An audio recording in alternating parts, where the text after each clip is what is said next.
karena Pak Jikit juga sudah menyerah. Pertanyaan-pertanyaan tidak bisa dijawab.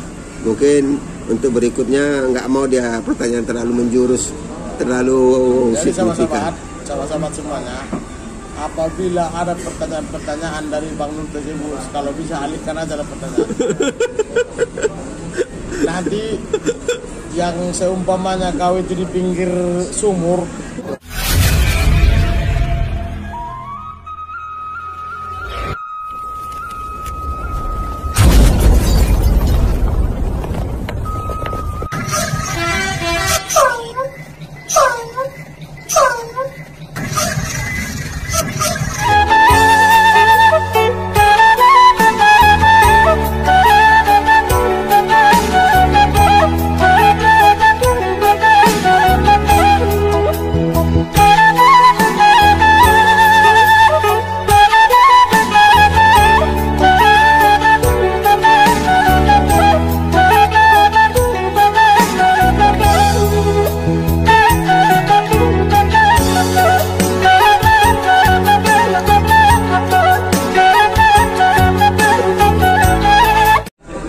Assalamualaikum warahmatullahi wabarakatuh, sahabat-sahabat. Udah lama kita nggak ngobrol-ngobrol panjang dengan Abang Da Barigit atau istilah si Wow. Ini si Barigit sudah lama kita tidak ngobrol. Apa kabar kabur? Enggak, apa hubungannya sama si Wow ini? Kalau Wow biasa ngasih nama kan Barigit. Jadi kalau setiap ada terucap kata-kata Barigit harus saya ucapkan yang pencetus nama tersebut. Berarti dalang semua kata-kata Barigit ini awal mula dari si Wow ini. Wow. Jadi besok nanti saya sepak dia. Ya? Jadi kalau istilahnya dalam ilmu akademik ada catatan kakinya, kan? Catatan kakinya itu kan dari mana asal usul kata-kata Barigit? Dari Wow. Karena dia pun tadi mau bikin jenderal Ainal katanya kan gitu. Ada ngasih tahu nama Pak Ramli, dibilangnya Wak Damri. Wak Damri kan itu. Jadi kan ketika mengatakan Wak Damri kita harus mengasih tahu referensi siapa kata-kata itu yang membuat awal. Ini Pak Barigit, saya mau nanya, ini pendapat Barigit aja ya, jangan pendapat si Barigit, nanti lain artinya. Ini kan sudah keluar peraturan yang terkait di ALS ini mengenai RUPS, rapat pemegang saham. Nah, jadi ini nanti per bulan 2 di armada bus ini yang sudah tidak layak jalan, itu kan sudah ada peraturan dari Dishub bahwasanya tidak dioperasikan lagi. Dan juga tahun-tahun yang untuk busnya pun sudah ditentukan, Bang. Ya, kan itu. Kalau setahu Barigit ada berapa armada yang bakal yang tidak dijalankan lagi di ALS ini di bulan Februari? Taksiran aja. Kalau nanti pas ini kita bakal tanya ke Pak Humasnya. Kalau untuk jumlah kendaraannya, ini kan yang Bang Dul kan jumlah kendaraan.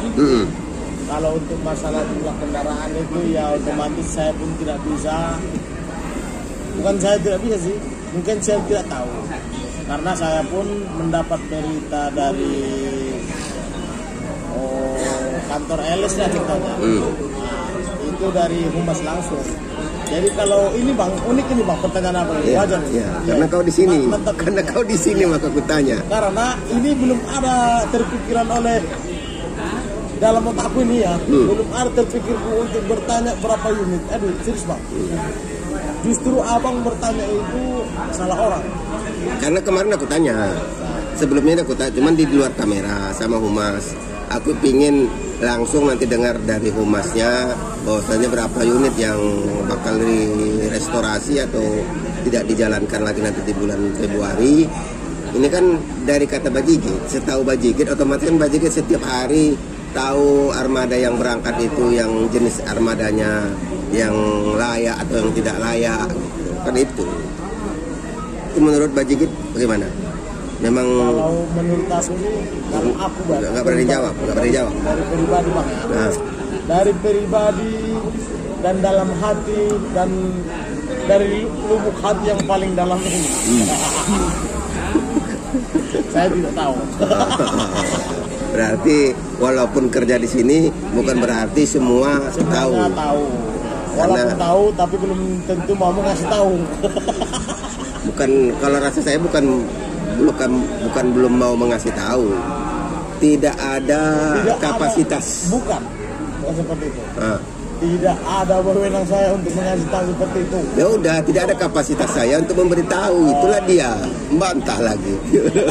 Ini mengimbang si Rizky nih kalau komunikasi dengan si Bajigit. Nggak mau kalah, padahal dia memang itu dia. Nah, kan gini, umpama seperti ini, kita sedikit aja ya, kita pemahaman orang awam tentang RUPS. Biasanya kan kalau RUPS ini dalam suatu perusahaan untuk membuat peraturan atau rapat yang paling tertinggi adalah di RUPS, rapat pemegang saham. Jadi apapun nanti visi misi ke depan dari RUPS lah diambil. Dengan adanya RUPS ini, apa yang bisa Bajigit gambarkan tentang ALS? Dengan celetukan orang yang sangat banyak, ada yang negatif, ada yang positif. Mungkin Bajigit juga sudah membaca. Dulu ada juga konten saya tentang RUPS ini saya upload. Bukan sedikit orang yang memuji, bukan juga sedikit orang yang mencaci. Kalau analisa Bajigit bagaimana? Analisa? Kalau analisa saya sih, kalau untuk sekarang ya, saya pengennya paketan itu banyak datang. Terus? Jadi paketan bertambah banyak untuk apa dibilang? Kemasukan pun mungkin bertambah banyak. Jadi kalau untuk lebih dari situ aku ya mungkin kayak yang dibilang tadi lah. Iya, memang iya. Untuk mengundang paketan supaya banyak, otomatis kan ada penunjang, ada penyebabnya. Penyebabnya dibuat dulu, penyebabnya diganti armada yang baru. Upaya yang sudah dilakukan dengan melakukan RUPS, dibuatlah peraturan baru seperti itu. Ini katanya pertanyaannya, kalau nggak sanggup menjawabnya, saya tidak mau jawab, udah gitu aja. Enggak, bukan seperti itu. Lagi pula jawaban ini bukanlah untuk wewenang saya menjawab. Aku tahu, ini Bajigit, walaupun dia tahu, dia banyak pertimbangannya. Ini nanti ditonton yang lain, ditonton si Anu. Gawat aku nanti ini kan. Bang, tahu abang, yang untuk pertanyaan super timbang yang pas untuk abang ini. Udah itu, ayo kita langsung jumpa dia. Nggak enak lagi santai ya. Lagi santai, orang banyak. Nanya kayak gitu nggak bisa orang banyak. Nggak apa-apa. Yang lain aja lah, pengalaman aja lah, soal pengalaman. Kalau untuk urusan PT nggak usah lagi campur awak ya. Yang lain ya. Jadi kan ini kontennya sekarang kan konten tentang si Bajigit. Kita nggak usah dulu ngelibatkan yang lain-lain. Kalau mau kita alihkan pembicaraan, nanti kita alihkan pembicaraannya. Gimana, kita alihkan lagi pembicaraan? Berarti nyerah ya untuk yang itu ya. Jadi kita alihkan dulu. Kembali lagi Bajigit. Ini saya ada penasaran. Saya kira saya sudah lebih dari 3 tahun beraktivitas di ALS ini. Yang tidak pernah saya lihat ada perubahannya, ataupun kalau ada perubahannya tidak signifikan. Kira-kira ini Bajigit, bisa nggak dijawab ya? Mudah-mudahan bisa dijawab. Kenapa tenda yang di atas bus ALS itu kebanyakan warna biru? Masalah itu. Emang ada tenda warna lain bang? Ada, warna kuning ada, warna hitam ada. Kalau menurut aku bang, warna tenda biru ini bukan karena melambangkan warna catnya, bukan. Iya, makanya itu saya berarti tahu tujuan saya apa menanya itu, karena ada tersemat di ALS ini ada warna catnya warna biru. Apakah karena itu diambil ada keseragaman dia dibuat warna biru? Ini jawabannya singkat loh bang kalau itu. Jadi tenda biru itu sebenarnya karena dibanding warna tenda-tenda yang lain, jadi yang warna biru itu kualitasnya lebih sempurna dan lebih bagus, dan juga untuk panjang ukurannya itu bisa melebihi ukuran panjang dari ALS. Yang kuning pun ada. Iya, tapi kan kualitasnya kan. Jadi kalau yang kuning itu contoh. Abang pernah nggak ada acara-acara entah tahlilan lah khususnya, itu pasti ada tenda yang warna-warni. Ya. Itu pasti tempat duduk untuk para pendatang yang untuk tahlilan kan. Ya. Nah, kenapa itu tidak dipakai? Ada sebagian dulu waktu masih tahun 2000 ya. Ya. Tahun 2010 kalau tidak salah. Era tahun 2010 banyak juga yang pakai sebagian itu pun karena dapatnya itu dari Jawa.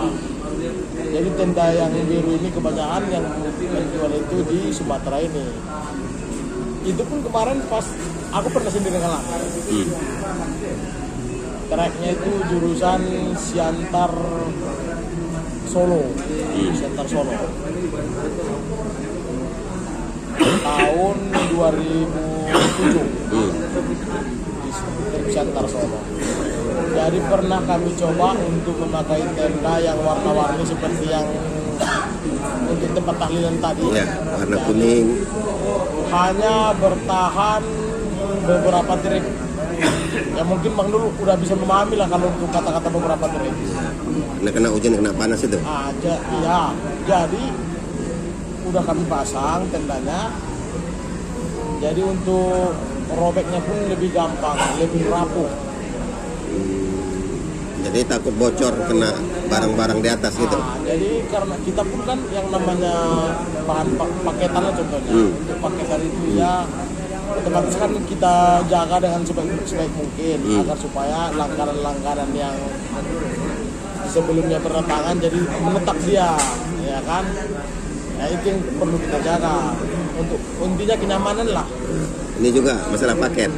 Ini masalah paket juga yang saya tanya. Umpama satu saat nanti, ya kan, satu saat. Ini kan perkembangan kan semakin maju dan bus-bus yang keluar semakin maju juga. Satu saat ini saya yakin di atas ALS ini tidak ada lagi paket. Ya. Ya kan? Pernah juga saya berpikir ke situ, Bang. Satu saat nanti di atas ALS tidak akan ada paket.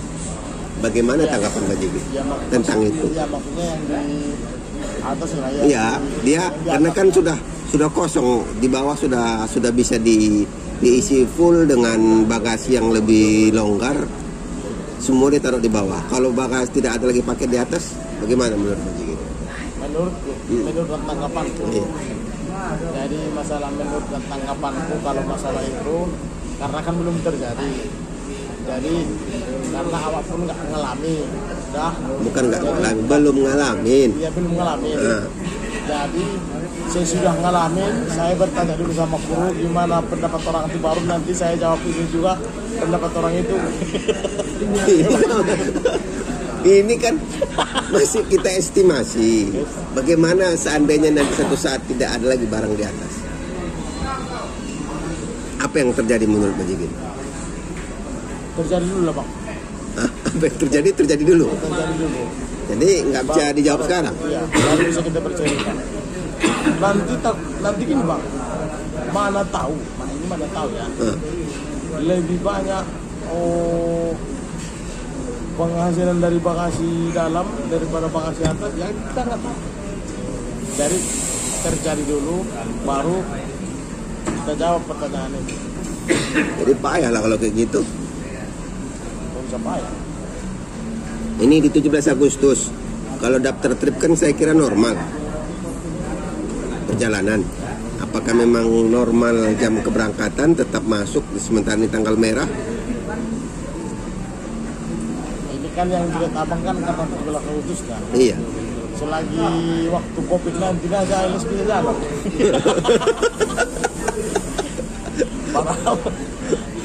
Sedangkan lebaran ada yang jalan ya? Ya, apalagi 17 Agustus. Kalau masih 17 Agustus masih dianggap hari biasa, Bang.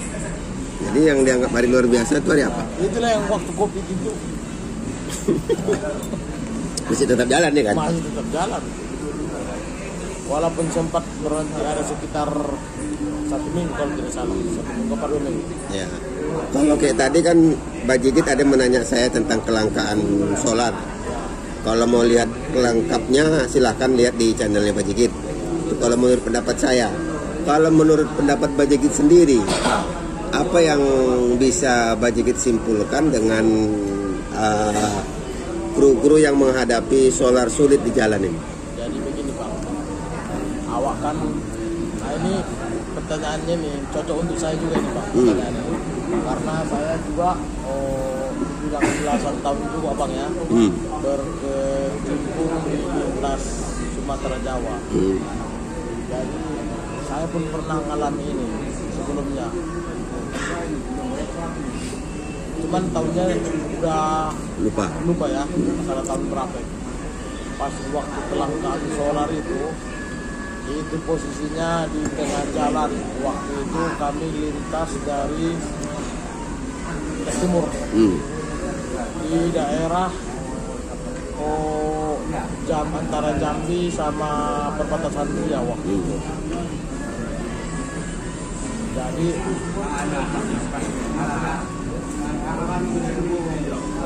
sudah sampai ke SPBU, solar tidak ada.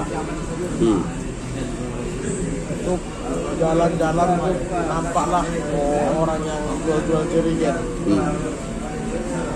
Kami beli dengan harga yang tinggi. Dengan harga yang tinggi. Tingginya 2 kali lipat atau tambah setengah harga? Tambah setengah harga. Jadi tidak masalah bagi kami. Pokoknya sampai ke tempat yang bagus beli pertama. Kalau apa ke Dex pertama Jinju. Untuk memikirkan jalan masih panjang, kebutuhan bahan bakar masih banyak yang dibutuhkan. Memang pada masa itu kalau untuk penumpang nggak usah ditanya ya kan, masih rame-ramenya. Jadi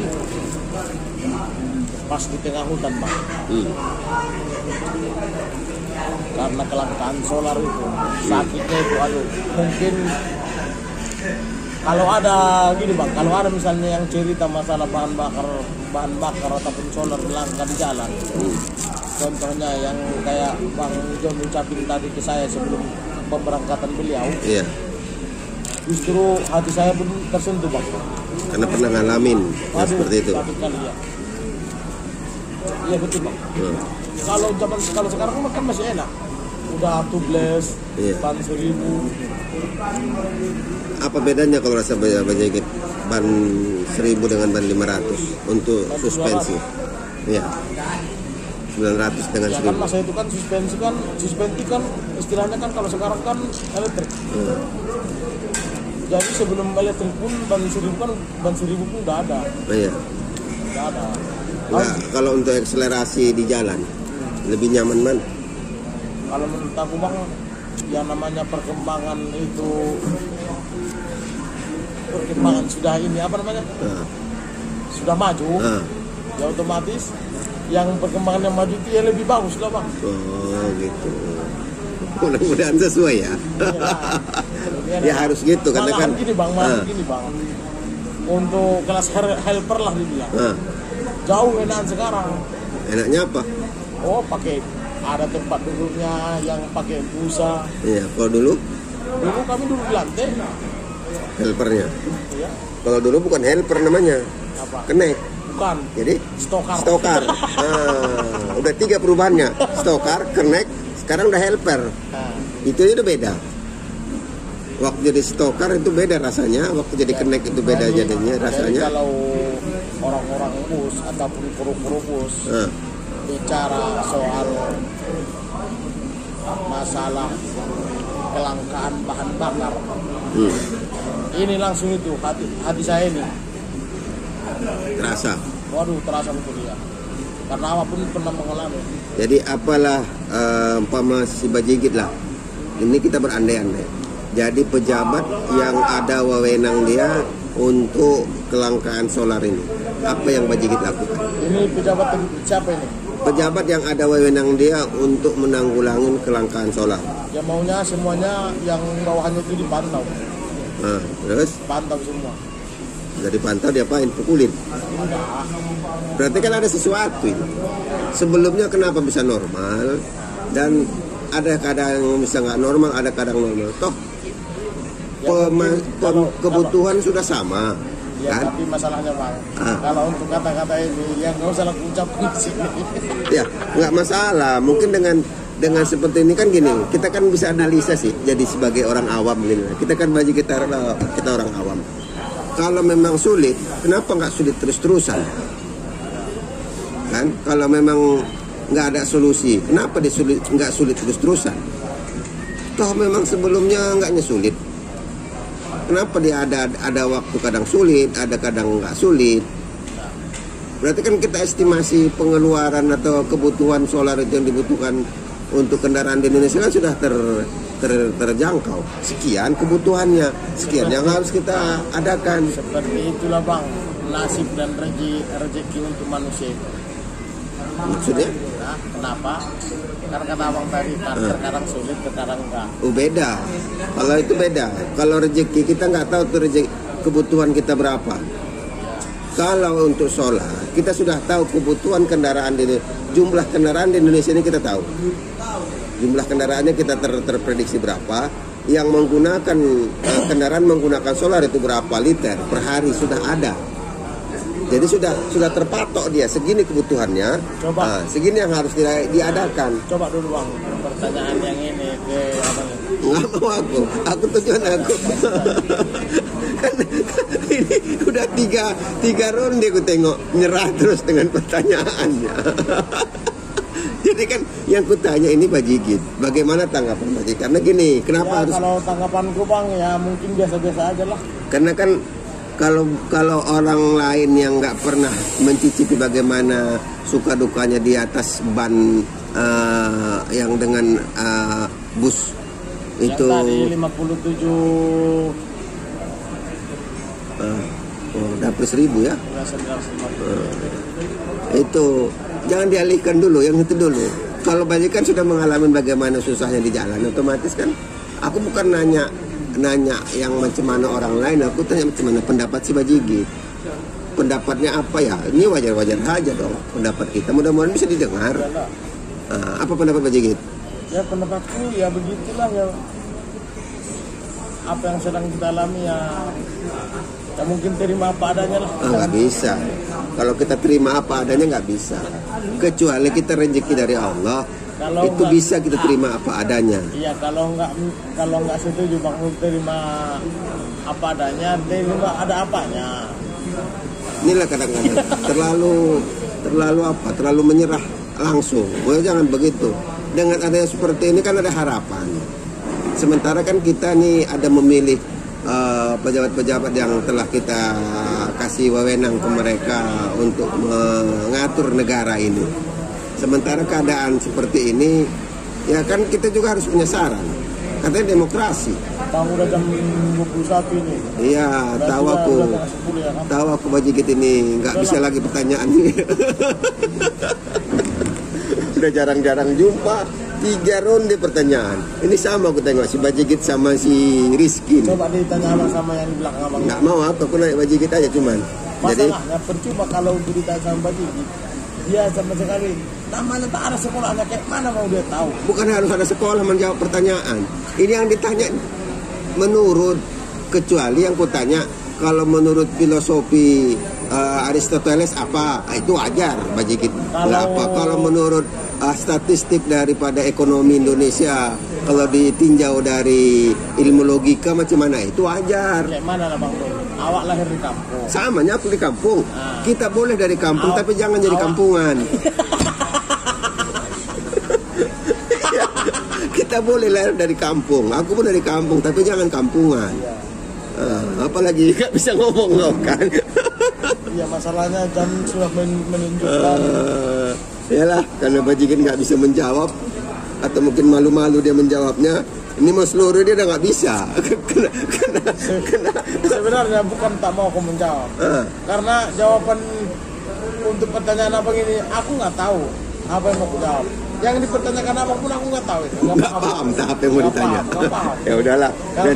Karena justru awak tidak memahami. Aku bukan harus sahabat, karena Bajigit juga sudah menyerah. Pertanyaan-pertanyaan tidak bisa dijawab. Mungkin untuk berikutnya nggak mau dia pertanyaan terlalu menjurus, terlalu signifikan. Sama-sama semuanya. Apabila ada pertanyaan-pertanyaan dari Bang Nur tersebut, kalau bisa alihkan aja lah pertanyaan. Nanti yang seumpamanya kau itu di pinggir sumur bisa kecil busuk. Contohnya si Rizky yang nggak ngaku pun dia nggak ada, keadaannya nggak ada. Akhirnya dengan pertanyaan menjebak, terjebak dia, masuk perangkap dia. Justru bang, yang sering mau menjebak pertanyaan itu aku sama dia. Ulang-ulang, tapi ngulangnya gini. Pertama aku pertanyakan dari pangkal ke ujung. Nanti itu juga pertanyaan, tapi dari ujung ke pangkal. Ya, tapi kan nggak menjebak pertanyaannya. Kalau aku kejebak pertanyaannya, akhirnya kena dia. Si Siti lah namanya. Oke lah, sahabat-sahabat, ini dulu. Kalaupun ada kata-kata yang ada yang merasa tersinggung, itu tidak lain adalah untuk kemajuan. Mudah-mudahan siapapun yang melihat konten ini bisa menjadi satu manfaat bagi kita semua. Dan mudah-mudahan keadaan solar di Indonesia bisa segera terkondisi agar tidak ada lagi yang merasa disulitkan. Cabai sudah mulai pulih, sekarang tinggal solar yang belum pulih. Allahumma fiqh lakum. Assalamualaikum warahmatullahi wabarakatuh. Selamat Hari Raya bagi Republik Indonesia. Merah. Highlight berapa ini? Nah, jadi itu yang ditonton Pak Jimit. Labasta Bang Budi. Ternyata Bang Budi di belakangnya sudah. Ini berangkat dari Bogor berarti dia ya. Oke lah Bang Budi, mudah-mudahan selamat sampai tujuan, sampai Medan. Merdeka.